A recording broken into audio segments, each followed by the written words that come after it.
Elle s'appelle Gaëlle Tchakaloff, Lapins et Merveilles, récit enquête aux éditions Flammarion, 18 mois auprès d'Alain Juppé. Gaëlle Tchakaloff, bonjour. Bonjour. Alors effectivement, vous êtes une journaliste infiltrée chez Alain Juppé et dans son entourage, mais c'est pas un livre politique classique, on fait une enquête sur un homme qui peut-être sera le prochain président de la République. C'est à la fois de l'investigation quand même, mais aussi très intime. C'est ça, parce que vous mettez en scène vous-même, vous dites « je », et vous avez passé ces 18 mois avec Alain Juppé. Alors déjà, tout d'abord, comment vous avez fait pour qu'Alain Juppé l'accepte ?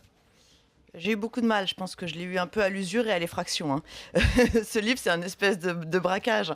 C'est-à-dire que je voulais absolument le faire, je voulais tellement le faire que je crois que j'étais prête à me damner pour l'obtenir. Et donc j'ai mis 10 mois à accéder à Alain Juppé. Pendant 10 mois, son directeur de campagne m'a fait un peu poireauter. Et puis ensuite, miraculeusement, ils se sont mis à me parler les uns après les autres. Et donc, mais je suis rentrée un peu par effraction. Parce que voilà bien un homme qui ne se dévoile pas, Alain Juppé. Ah non, a priori. Non. Non, il est complètement fermé, il est clivé, il est même un peu autiste au premier abord. Vous avez dit c'était Rainman. Oui, oui, peut-être que j'aurais pas dû le dire ça, au premier abord. Mais en réalité, il est... D'abord, il est hyper romantique, il est très romanesque, il adore la poésie, la littérature et tout, donc pour une femme, c'est assez séduisant, je ne vais pas vous mentir. C'est un homme séduisant ? Moi, je trouve très séduisant. Je veux dire, pas d'un point de vue sensuel, mais il est séduisant parce qu'il a ce côté extrêmement romanesque et qui, en plus, pour moi, était une surprise. Et puis, plus que Sarkozy, il aime plus la poésie que Sarkozy, c'est incroyable. C'est difficile pourtant. Et l'autre chose, c'est que comme tout le monde passe son temps à dire il est incompris, et lui-même, il voit bien qu'il est incompris parce qu'au fond, il n'est pas comme les autres, Alain Juppé. Bon, pourquoi ? Parce qu'en fait, je crois qu'il fait pas d'efforts avec les autres et surtout il ne sait pas faire, il n'a pas le mode d'emploi avec les autres. Donc c'est l'étranger quoi, c'est l'étranger de Camus, il est un peu à côté de la plaque et je trouve que ça lui fait un charme.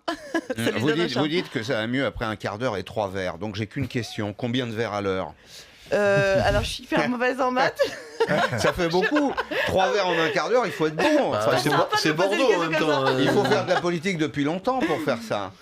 Oui, non, mais je pense qu'il a une bonne descente. Et, ce que j'ai découvert, c'est qu'il aime les choses de la vie, il aime le cigare. Je pense qu'il est assez sensible au charme des femmes, même s'il est très amoureux de sa femme, il ne regarde pas d'autres femmes, mais je pense qu'il a été un moment assez sensible au charme des femmes. Comment se fait-il que ce type qui est romantique, qui aime les cigares, le bon vin, qui compte fleurette à sa damoiselle, soit perçu comme quelqu'un d'inaccessible par les Français ? Enfin, je veux dire...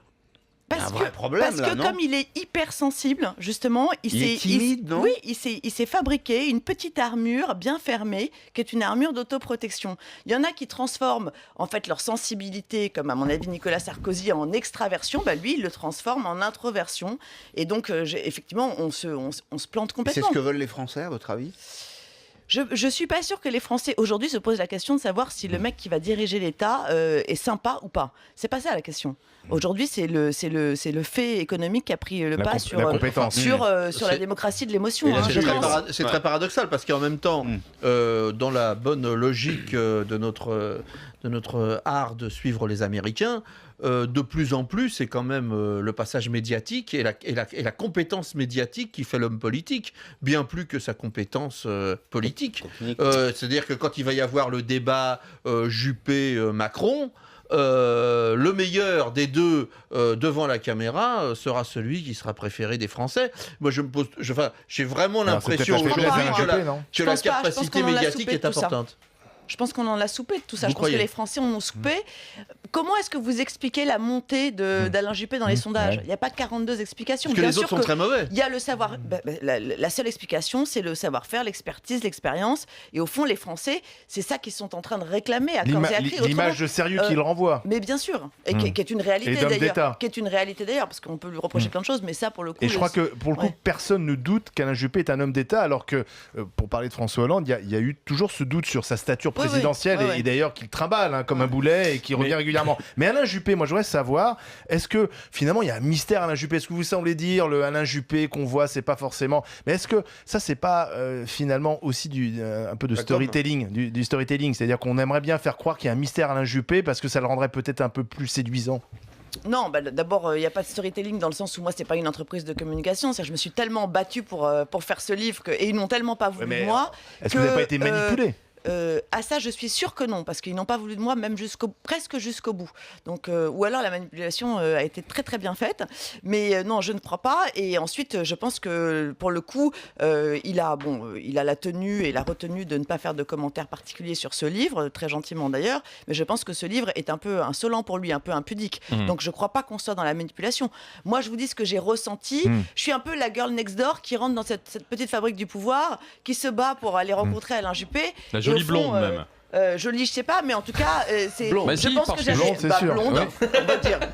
Non, mais c'est parce qu'à travers le livre, moi, je me suis dit, c'est vraiment une opération de séduction. Est-ce qu'elle essaie de nous séduire aussi en nous faisant passer un autre Alain Juppé Est-ce qu'il est complexé, Alain Juppé? Je pense je pense que c'est un être qui est assez complexé parce que on va dire qu'il est quand même très intelligent. D'ailleurs, je ne sais plus qui dit ça dans le livre. Dire qu'Alain Juppé est intelligent, c'est aussi intéressant que dire que le DSK est libertin. C'est pas là.